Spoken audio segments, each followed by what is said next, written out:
आज के इस वीडियो में हम डिस्कस करेंगे मिसलेनियस क्वेश्चंस जो कि परसेंटेज में आते हैं।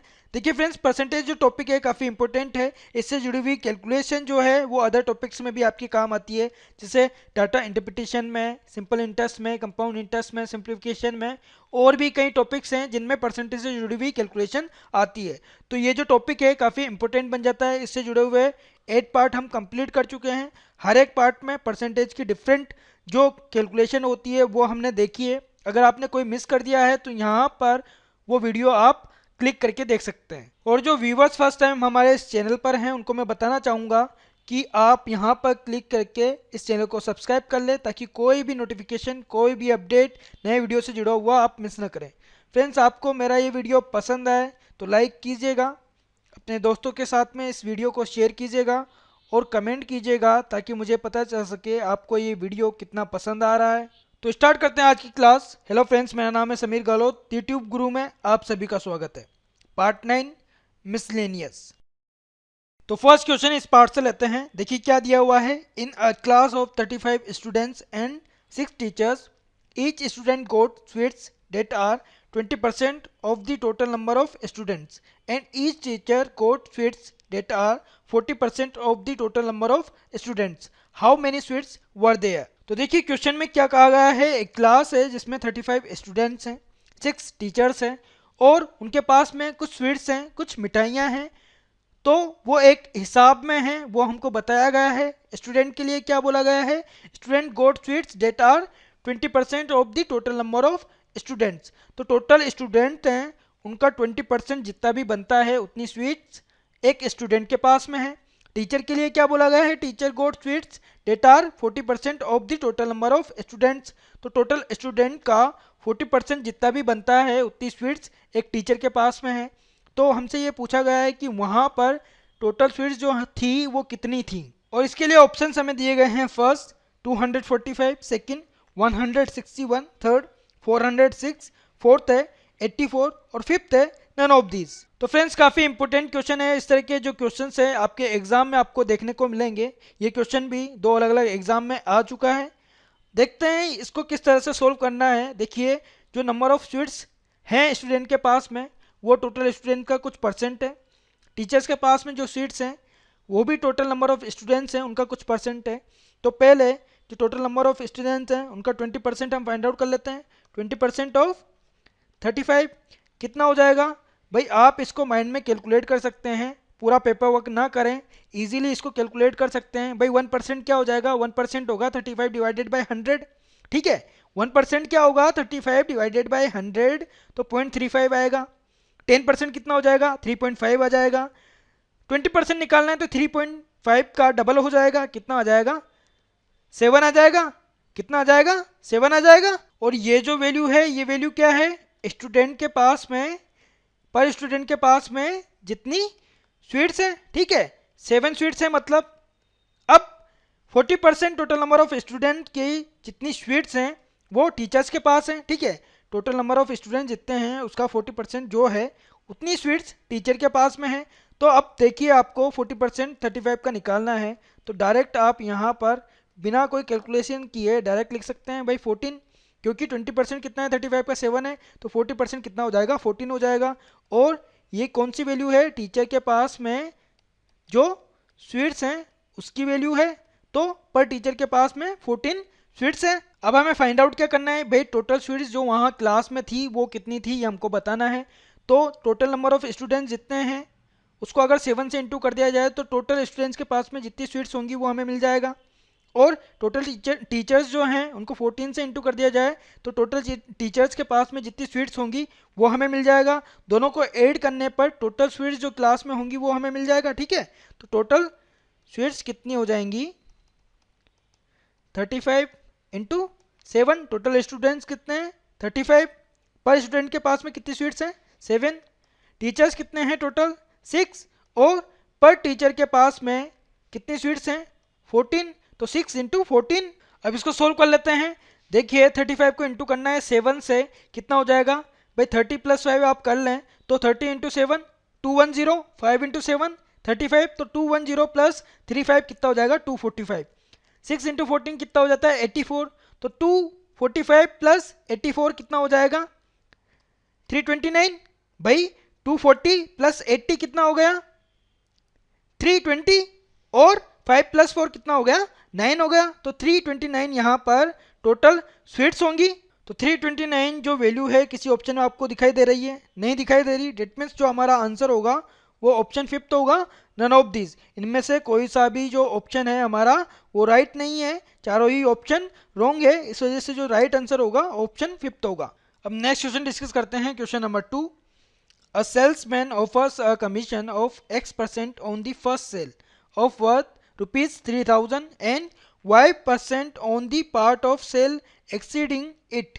He gives rupees 1100 as commission on a sale of rupees 7000 and rupees 1660 as commission on a sale of rupees 11,000.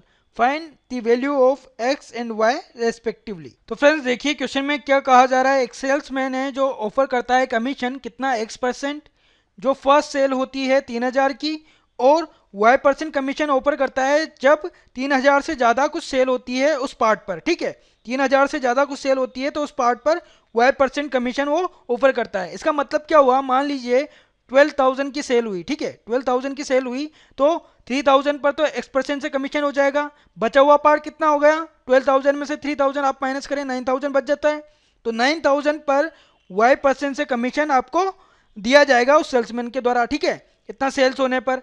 तो ये जो लाइन है कुछ इस तरह की है, ये आप समझिए।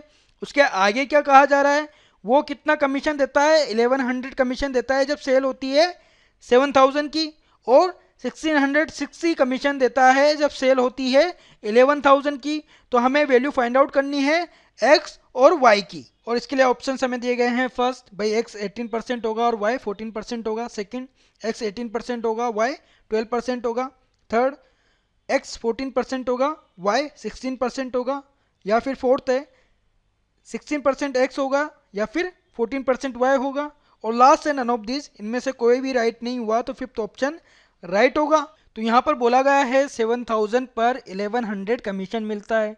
तो देखिए फर्स्ट जो पार्ट है 3,000 उस पर तो X% से कमीशन मिलेगा। X% का मतलब है X/100 को हम 3,000 से इंटू करते हैं तो वो वैल्यू हमें मिल जाएगी। ठीक है, और बचा हुआ पार्ट कितना हो गया 7,000 की सेल है तो बचा हुआ पार्ट कितना हो गया 3,000 माइनस कर दें आप तो 4,000 बचा, और इस पर कितना परसेंट कमीशन Y%। तो इसको सोल्व करने के लिए वैल्यू फाइंड आउट करने के लिए Y/100 से हम इंटू करेंगे 4,000 को। तो यहाँ पर टोटल मिलाकर जो भी कमीशन बनता है वो हमें दिया गया है कितना 1100। ठीक है, तो इसको सोल्व करने पर क्या हो जाएगा 30x plus 40y equals to 1100। भाई 3,000 डिवाइडेड बाई 100, 20 से 20 कैंसिल हो जाएगा, कितना बच जाएगा 30x। 4,000 डिवाइडेड बाई 100, 20 से 20 कैंसिल हो जाएंगी, कितना बच जाएगा 40y इक्वल्स टू 1100। और नेक्स्ट क्या कहा गया है 11,000 की सेल पर 1660 का कमीशन दिया जाता है। तो फर्स्ट 3,000 पर तो X% से कमीशन दिया जाएगा, तो वैल्यू फाइंड आउट करने के लिए 3,000 को X/100 से इंटू कर लेंगे। बचा हुआ पार्ट कितना हो जाएगा 11,000 माइनस 3,000 कितना हो जाएगा 8,000 हो जाएगा, और 8,000 पर Y% से कमीशन मिलेगा। तो इस वैल्यू को फाइंड आउट करने के लिए 8,000 को हम Y/100 से इंटू करेंगे, और ये टोटल कमीशन हमें दिया गया है कितना 1660। तो देखिए सोल्व करने पर क्या हो जाएगा 30x plus 80y equals to 1660। अब इन दोनों ही इक्वेशन को देखिए आप x और y की टर्म में इक्वेशंस हैं। तो यहाँ पर दो इक्वेशंस हैं हमारे पास में, इनको नंबरिंग हम दे देते हैं इक्वेशन 1 और इक्वेशन 2। यहाँ से हमें किसी भी एक वेरिएबल की वैल्यू फाइंड आउट करनी है तो दूसरे वाले वेरिएबल को बिल्कुल कैंसिल आउट करना होगा। तो यहाँ पर इक्वेशन 2 में से हम 1 को सब्ट्रैक्ट करते हैं, इक्वेशन 1 को सब्ट्रैक्ट करते हैं तो वैल्यू क्या हो जाएगी, देखिए साइन चेंजेस हो जाएंगे, जो भी प्लस हैं वो माइनस हो जाएंगे। तो minus 30x minus 40y minus 1100, 30x minus 30x कितना हो जाएगा कैंसिल हो जाएगा। ठीक है, तो 80y माइनस 40y कितना हो जाएगा 40y इक्वल्स टू 1660 माइनस 1100, तो 560 यहाँ पर वैल्यू आएगी। y की वैल्यू क्या आ जाएगी 56 डिवाइडेड बाई 4, पे 0 से 0 कैंसिल आउट हो जाएगा, और 56 डिवाइड होगा 4 से, 14 टाइम, तो y की जो वैल्यू आएगी वो कितनी आएगी, 14 आएगी, और y की वैल्यू हमने परसेंटेज में मानी है, ठीक है, परसेंटेज में मानी है, तो y की वैल्यू जो है वो कितनी होगी, 14%। y की वैल्यू से कुछ ऑप्शंस को हम एलिमिनेट कर सकते हैं। भाई ऑप्शन सेकंड जो है रॉन्ग होगा क्योंकि y की वैल्यू यहाँ पर 12% दी गई है। ऑप्शन थर्ड भी रॉन्ग होगा क्योंकि y की वैल्यू 16% दी गई है। y की वैल्यू हमारे पास में 14% आई है, इस वजह से ऑप्शन फर्स्ट राइट हो सकता है, ऑप्शन फोर्थ राइट हो सकता है। इसके लिए हमें x की वैल्यू को फाइंड आउट करना पड़ेगा। x की वैल्यू को फाइंड आउट करने के लिए y की वैल्यू को हम पुट करेंगे इक्वेशन 1 में। तो देखिए क्या हो जाएगा, 30x plus 40 into 14 equals to 1100। Solve करते हैं इसको, 30x plus 40 into 14 560 equals to 1100। तो 30x क्या हो जाएगा, 30x होगा 1100 माइनस 560, ठीक है, और 1100 माइनस 560 कितना हो जाएगा, 540। तो x की वैल्यू हमें फाइंड आउट करनी है, x की वैल्यू हमें फाइंड आउट करनी है, तो x क्या हो जाएगा, 540 डिवाइडेड बाय 30, 0 से 0 कैंसिल। अब 54 को डिवाइड करना है 3 से, तो कितने टाइम डिवाइड होगा, 18 टाइम। तो x की वैल्यू कितनी आ जाएगी, 18%। तो कौन सा ऑप्शन हमारा राइट होगा यहाँ पर, 18% x की वैल्यू और 14% y की वैल्यू, तो फर्स्ट ऑप्शन हमारा यहाँ पर राइट होगा। तो कुछ इस तरह से ये जो क्वेश्चन हमें दिया गया है ये सॉल्व होगा। x और y दो वेरिएबल हमें दिए गए थे क्वेश्चन में, उनको हमें फाइंड आउट करना था। y की वैल्यू हमने फाइंड आउट की 14%, x की वैल्यू हमने फाइंड आउट की 18%। फ्रेंड्स आपको मेरा ये वीडियो पसंद आ रहा है, आपके लिए हेल्पफुल है, तो लाइक करना मत भूलिएगा, अपने दोस्तों के साथ में इस वीडियो को शेयर कीजिएगा। बढ़ते हैं नेक्स्ट क्वेश्चन की तरफ। क्वेश्चन नंबर 3 क्या कहा गया है क्वेश्चन में, देखिए, if the price of rice be increase by 38% then by how much percent should its consumption be reduce so that expenditure does not increase. तो फ्रेंड्स क्वेश्चन में हमसे यहाँ पर कहा जा रहा है अगर राइस की प्राइस बढ़ाई जाती है, इंक्रीज की जाती है 38% से, तो उसके कंजप्शन में, मतलब राइस के कंजप्शन में, राइस की खपत में कितनी कमी की जाए। भाई परसेंटेज में ये हमको बताना है कितनी कमी की जाए ताकि उसका जो एक्सपेंडिचर है उसमें इंक्रीमेंट ना हो, मतलब उसमें इंक्रीमेंट ना हो, खपत हम उतनी कम कर दें ताकि जो खर्चा है वो ना बढ़े। प्राइस 38% बढ़ जाने पर भी तो हमें वो परसेंटेज फाइंड आउट करनी है कि खपत में कितनी कमी की जाए ताकि जो एक्सपेंडिचर है वो इंक्रीज ना हो। देखिए फ्रेंड्स इस तरह के जो क्वेश्चंस हैं उनको सोल्व करने के लिए आप डायरेक्ट फॉर्मूला यूज करके इनको सोल्व कर सकते हैं। r divided by 100 plus r into 100। ये जो r है परसेंटेज है जिससे प्राइस इंक्रीज हुई है, ठीक है, तो इससे वो वैल्यू आ जाएगी कंजप्शन में कितने परसेंट की कमी आपको करनी है, वो वैल्यू आपको मिल जाएगी। यहाँ पर आप वैल्यू पुट कर देंगे, r कितना है 38 डिवाइडेड बाय 100 प्लस 38 कितना हो जाएगा 138 इंटू 100। तो यहाँ पर इसको सोल्व करने के बाद में जो परसेंटेज वैल्यू आएगी वो परसेंटेज वैल्यू क्या होगी, भाई कंजप्शन में जितनी कमी की जाएगी वो परसेंट ये वैल्यू होगी। बट मैं यहाँ पर आपको डायरेक्ट सोल्व करके नहीं बता रहा हूँ, ये जो फॉर्मूला है किस तरह से इजाद हुआ, इसके पीछे का कॉन्सेप्ट क्या है वो मैं आपको बताऊंगा ताकि आप इस तरह के क्वेश्चंस को डायरेक्ट फॉर्मूला अगर ध्यान में ना रहे तो उसको भी कर पाएँ। कॉन्सेप्ट अगर आप समझ लेंगे तो उसको भूलेंगे नहीं। और इस कॉन्सेप्ट को समझने के लिए कुछ वेरिएबल हमें यहाँ पर मानने होंगे। देखिए जब इंक्रीज नहीं हुई थी प्राइस, राइस की प्राइस जो इंक्रीज नहीं हुई थी, तो उस वक्त जो क्वांटिटी होगी राइस की वो मान लीजिए Q थी, ठीक है, एक वेरिएबल हमने माना है क्वांटिटी को बताने के लिए बिफोर इंक्रीज। और प्राइस कितनी थी राइस की R, जब प्राइस इंक्रीज नहीं हुई थी। अब बात करते हैं जब प्राइस इंक्रीज हो गई तो जो वेरिएबल है क्वांटिटी का वो क्या होगा Q1, ठीक है। अलग क्यों हो गया, क्वांटिटी चेंज होगी, चेंज क्यों होगी, क्योंकि हमें एक्सपेंडिचर जो है वो सेम रखना है, इंक्रीज नहीं करना है, खर्चा जो है हमारा वो सेम रखना है। अब देखिए प्राइस इंक्रीज हो गई तो हमें जो क्वांटिटी है वो घटानी पड़ेगी, क्वांटिटी है जो कम करनी पड़ेगी, तभी तो जो खर्चा है वो हम इंक्रीज नहीं करेंगे और उसी खर्चे में हमारे पास में राइस आ जाएगा, लेकिन क्वांटिटी कम आएगी।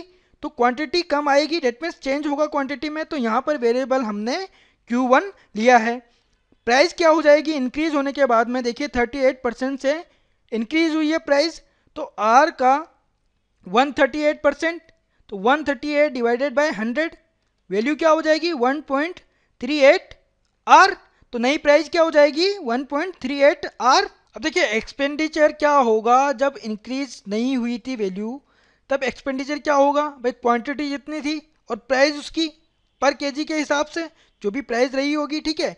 तो यहाँ पर पहले प्राइस क्या थी, आर रुपये पर केजी थी, तो क्यू इंटू आर यहाँ पर एक्सपेंडिचर हो जाएगा, ठीक है। एक्सपेंडिचर हो जाएगा जब वैल्यू इंक्रीज नहीं हुई थी, जब प्राइस इंक्रीज नहीं हुई थी।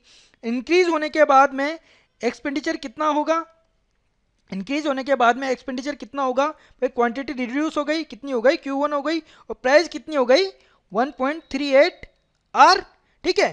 तो एक्सपेंडिचर जब इंक्रीज नहीं हुई थी वैल्यू QR था, एक्सपेंडिचर जब वैल्यू इंक्रीज हो गई, प्राइस इंक्रीज हो गई, तो एक्सपेंडिचर क्या हो गया Q1 इंटू 1.38 आर। अब हमें क्वेश्चन में क्या कहा गया था भाई, जो एक्सपेंडिचर है उसको हमें इंक्रीज नहीं करना है, उतना ही रखना है, ठीक है। तो एक्सपेंडिचर हमें उतना ही रखना है, तो पहले का जो एक्सपेंडिचर होगा जब इंक्रीज नहीं हुई थी वैल्यू, वो इक्वल हमें रखना है अब के एक्सपेंडिचर से, भाई खर्चा उतना ही हमें रखना है।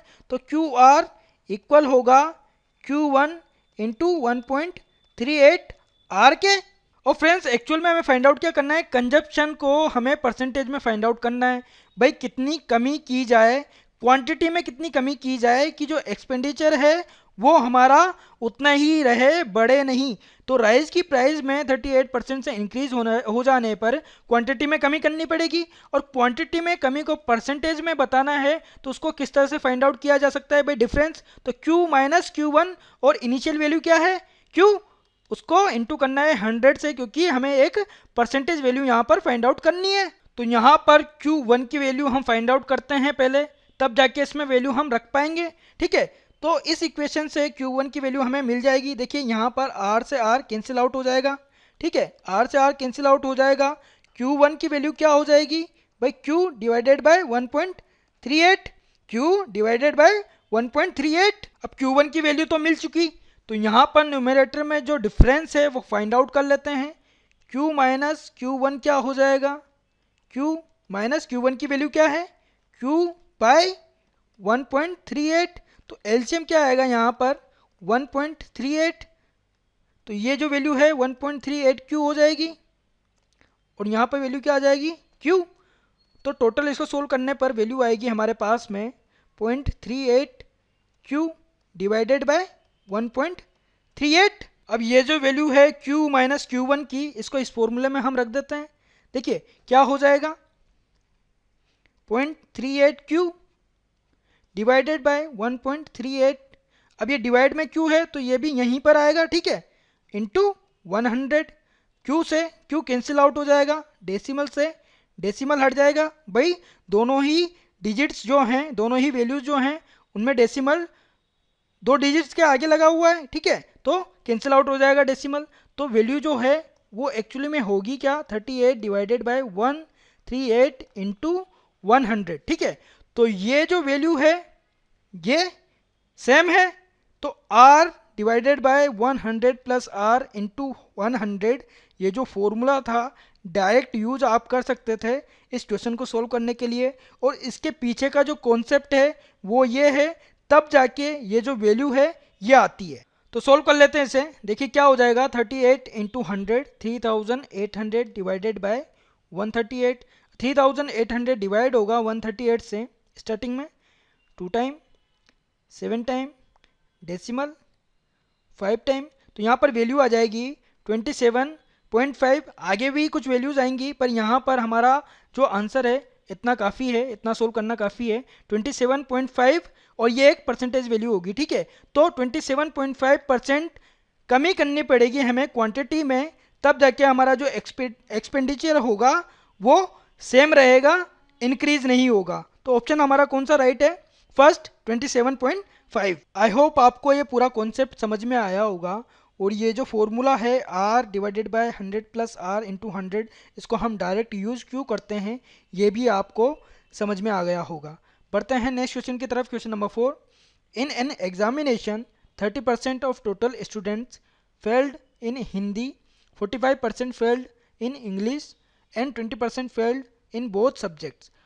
Find the percentage of those who passed in both the subjects. तो फ्रेंड्स यहाँ पर क्वेश्चन हमें दिया गया है, एक एग्जामिनेशन में टोटल स्टूडेंट्स के 30% हिंदी में फेल हो गए, टोटल स्टूडेंट्स के 45% इंग्लिश में फेल हो गए और टोटल स्टूडेंट्स के 20% दोनों ही सब्जेक्ट में फेल हो गए।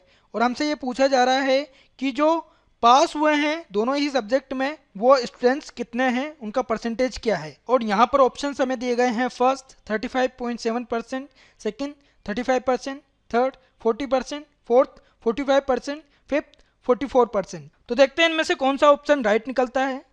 देखिए इस तरीके के जो क्वेश्चंस होते हैं इनमें स्टूडेंट्स काफ़ी कंफ्यूज होते हैं। अगर एक बार आप लॉजिक इसके पीछे का कॉन्सेप्ट जो है वो समझ जाते हैं तो कंफ्यूज आप नहीं होंगे। यहाँ पर हमें दिया गया है टोटल स्टूडेंट्स के 30% जो स्टूडेंट्स हैं वो फेल्ड हुए हैं हिंदी में, टोटल स्टूडेंट्स के 45% जो स्टूडेंट्स हैं वो फेल हुए हैं इंग्लिश में, और कहा गया है 20% टोटल स्टूडेंट्स के 20% जो स्टूडेंट्स हैं वो फेल हुए हैं दोनों ही सब्जेक्ट में। तो यहाँ पर ध्यान दीजिएगा, ये जो 20% हैं, ये जो 20% स्टूडेंट्स हैं इनको 2 टाइम काउंट किया गया है। 2 टाइम कैसे? देखिए जब हिंदी के लिए फेल्ड स्टूडेंट्स को काउंट किया गया तब भी 20% में से कुछ स्टूडेंट्स ऐसे होंगे जिनको काउंट किया गया होगा, भाई वो भी तो हिंदी में फेल हुए हैं, ठीक है। जब इंग्लिश के लिए उन स्टूडेंट्स को काउंट किया गया जो फेल हुए हैं तब 20% में से भी कुछ स्टूडेंट्स ऐसे होंगे जिनको काउंट किया गया होगा। क्यों? क्योंकि वो इंग्लिश में भी फेल हुए हैं और अलग से इनको 20% बता कर भी काउंट किया गया, तो इनको 2 टाइम काउंट कर लिया गया। इस वजह से एक्चुअल रिजल्ट फाइंड आउट करने के लिए हमें 1 टाइम इसको रिड्यूस करना पड़ेगा। तो 30 + 45 - 20 हमें करना पड़ेगा, तब जाके एक्चुअल जो फेल्ड स्टूडेंट्स है वो हमें मिल पाएंगे, ठीक है। तो फेल्ड स्टूडेंट्स क्या हो जाएंगे, 30% + 45% - 20% होगा। और देखिए सोल्व करने पर क्या हो जाएगा, 30 + 45 कितना होगा, 75% - 20%।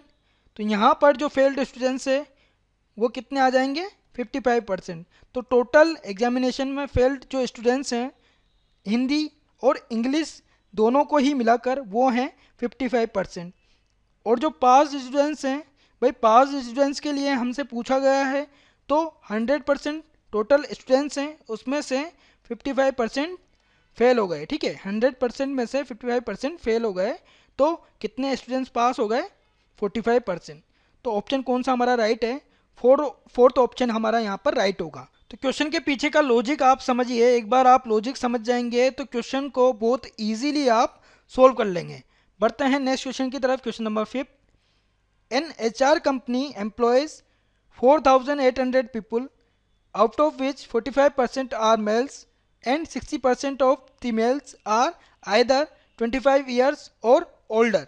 How many males are employed in HR company who are younger than 25 years? तो यहाँ पर कहा गया है एक HR कंपनी ने 4800 पीपल्स को हायर किया है, उनमें से 45% मेल्स हैं और उन 45% में से 60% जो मेल हैं वो 25 ईयर्स के हैं या फिर उससे ज़्यादा एज के हैं, ठीक है। हमसे ये पूछा जा रहा है कि कितने मेल्स ऐसे हैं जो 25 ईयर्स से कम के हैं जिनको HR कंपनी ने हायर किया है। और इसके लिए ऑप्शंस दिए गए हैं, first 2480, second 2320, third 1278, fourth 864, fifth है नन ऑफ दीज। तो देखिए इस क्वेश्चन को किस तरह से सोल्व करना है। हमसे यहाँ पर पूछा क्या जा रहा है, भाई कितने मेल्स ऐसे हैं जो 25 ईयर्स से कम हैं उस कंपनी में, टोटल नंबर ऑफ पीपल कितने हैं 4800, और इन 4800 पीपल में से मेल्स कितने हैं 45%। तो इस वैल्यू का 45% अगर हम निकाल लें तो नंबर ऑफ मेल्स हमें मिल जाएंगे, ठीक है। तो 45% कितना होगा, 4800 इंटू 45 डिवाइडेड बाय 100। तो यहाँ से हमें वो वैल्यू मिल जाएगी, नंबर ऑफ मेल्स हमें मिल जाएंगे। और जितने भी मेल हैं उनमें से 60% के लिए क्या बोला गया है, भाई जो 60% हैं मेल में से वो 25 ईयर्स के हैं या फिर उससे ज़्यादा एज के हैं। जो मेल्स हैं टोटल उनमें से 60% 25 ईयर्स के हैं या फिर उससे ज़्यादा उम्र के हैं।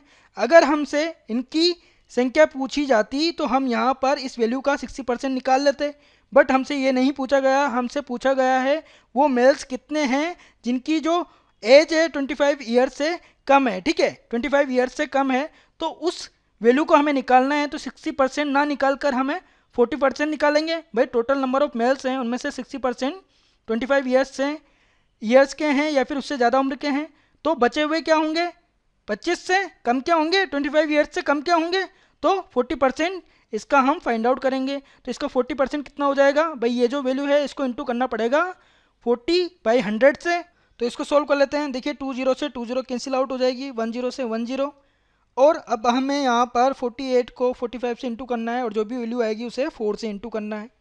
तो 48 को 45 से इंटू करने के लिए भाई इजी कैलकुलेट करने के लिए 45 को 45 से इंटू करें और बाद में 45 का 3 गुना जो है वो ऐड कर देंगे। 45 को 45 से इंटू करना इजी है, हमने स्पीड मैथ में देखा हुआ है। 45 इंटू 45 क्या हो जाएगा 25, और जो आगे की डिजिट है सेम है अगर तो उसको एक बढ़ाकर उससे इंटू करते हैं, तो 5 इंटू 4 कितना हो जाएगा 20 हो जाएगा। तो वैल्यू यहाँ पर क्या आ जाएगी 2025, और इस वैल्यू में हमें 45 का 3 गुना ऐड करना है भाई 45 इंटू 3, क्योंकि यहाँ पर हमने 45 से इंटू किया है ना कि 48 से। तो 45 इंटू 3 कितना हो जाएगा 135। तो ऐड करने पर यहाँ पर वैल्यू क्या आ जाएगी 2160, ठीक है 2160। अब इसको हमें ऐड करना है 4 से, इसको 4 से ऐड करने पर क्या हो जाएगा 0, 6 into 4 24, 2 carry forward, 4 into 1 4 plus 2 6, और 4 इंटू 2 8। तो यहाँ पर वैल्यू यहाँ पर आएगी 8640, और डिवाइड में कितना है 10 है, तो 0 से 0 कैंसिल आउट हो जाएगी। तो वैल्यू यहाँ पर इसको सोल्व करने पर क्या आ जाएगी 864। तो कौन सा ऑप्शन राइट है यहाँ पर, ऑप्शन 4 864। आई होप फ्रेंड्स अब आप परसेंटेज से जुड़ी हुई जो कैलकुलेशन है उसको ईजिली कर लेंगे। भाई परसेंटेज से जुड़े हुए 9 पार्ट हम कंप्लीट कर चुके हैं और हर एक तरह की कैलकुलेशन हमने देखी है। तो क्वेश्चन में जो लॉजिक दिया गया है वो लॉजिक आप समझिए, क्या क्या वैल्यूज़ दी गई हैं और क्या पूछा गया है, इसको समझकर आप क्वेश्चन को सोल्व कीजिए। जो कैलकुलेशन मैंने बताई हैं, जो ट्रिक्स मैंने बताई हैं उनको अप्लाई कीजिए और कम से कम टाइम में आप क्वेश्चंस को सोल्व कर पाएंगे। आई होप फ्रेंड्स आपको मेरा ये वीडियो पसंद आया होगा। अगर पसंद आया है तो लाइक ज़रूर कीजिएगा, अपने दोस्तों के साथ में इस वीडियो को शेयर कीजिएगा और कमेंट कीजिएगा। फ्रेंड्स आपका कोई भी डाउट है तो एफबी पर हमारा ग्रुप बना हुआ है दी ट्यूब गुरु नाम से, आप वहाँ पर अपना डाउट लिखें, 24 आवर्स के अंदर में आपको उसका सोल्यूशन मिल जाएगा। और जो व्यूवर्स जिन व्यूवर्स ने अभी तक इस चैनल को सब्सक्राइब नहीं किया है, यहाँ पर क्लिक करके इसे सब्सक्राइब आप कर लें ताकि कोई भी अपडेट नए वीडियो से जुड़ी हुई आप मिस न करें, नोटिफिकेशन आपको मिल जाए।